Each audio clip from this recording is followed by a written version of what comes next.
সময় আমার শরীরে খাওয়াইতো, চুলকানি হতো, আর শরীর থেকে রক্ত বের হতো, আর এইসব বের হতো। সবকিছু মিলিয়ে আমি ভালো হয়ে গেছি।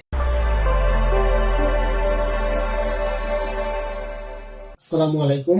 American wellness centre Sylhet branch থেকে আপনাদের স্বাগত। আমি ডাক্তার নাসির রহমান, কর্মরত আছি American wellness centre Sylhet branch.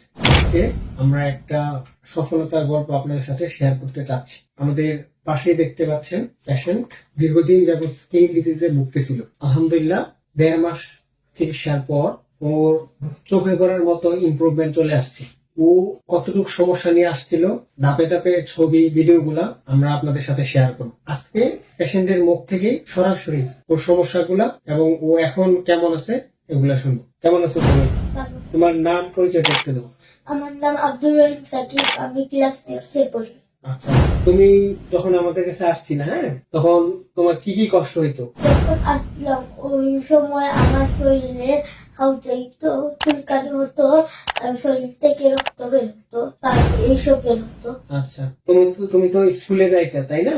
তো তোমার যে বন্ধু বান্ধব ছিল তাদের থেকে তো তুমি সবসময় দূরে দূরে থাকতা, বা তাদের দেখে তোমার কষ্ট হইতো যে তোমার এই অসুস্থতার জন্য তুমি তাদের সাথে ওইভাবে মিশতে পারতা না, খেলতে পারতা না। তো আলহামদুলিল্লাহ এখন তো আগে থেকে অনেকটুকু ইমপ্রুভমেন্ট হয়েছে। তোমার এখন কেমন লাগতেছে? তখন অনেক ভালো লাগতেছে আমার। শারীরিক ভাবে আগে থেকে কষ্টগুলো কমছে?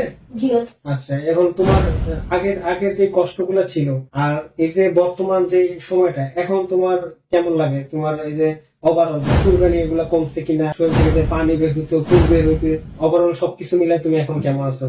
সবকিছু মিলিয়ে আমি ভালো হয়ে গেছি। ঠিক আছে, তোমার মতো যারা এরকম দীর্ঘমেয়াদী স্কিনের প্রবলেমে যারা ভুগতেছে, তাদের দীর্ঘদিন ওষুধ খাওয়ার পর সমস্যাগুলো কমতেছিল না, তাদের ক্ষেত্রে তুমি কিছু বলতে চাও? আর তাদের ক্ষেত্রে আমি বলতে চাই, এই আমেরিকান ওয়েলনেস সেন্টারে এসে তারা যাতে চিকিৎসা করে। আপনারা যারা দীর্ঘমেয়াদী স্কিন ডিজিজে ভুগতেছেন, তারা ওষুধ খেতে খেতে ক্লান্ত, আপনাদের কোনোভাবেই স্কিন ডিজিজ গুলো কমতেছে না, তাদের জন্য আমাদের আমেরিকান ওয়েলনেস সেন্টার আস্থা, বিশ্বাস, ভরসার ঠিকানা হতে পারে। সম্পূর্ণ পার্শ্ব প্রতিক্রিয়া মুক্ত প্রাকৃতিক ওষুধের মাধ্যমে আমরা চিকিৎসাটা করে থাকি। সেই ক্ষেত্রে আপনারা আমাদের কাছে আসতে পারেন, আমাদের উপর বিশ্বাস রাখতে পারেন।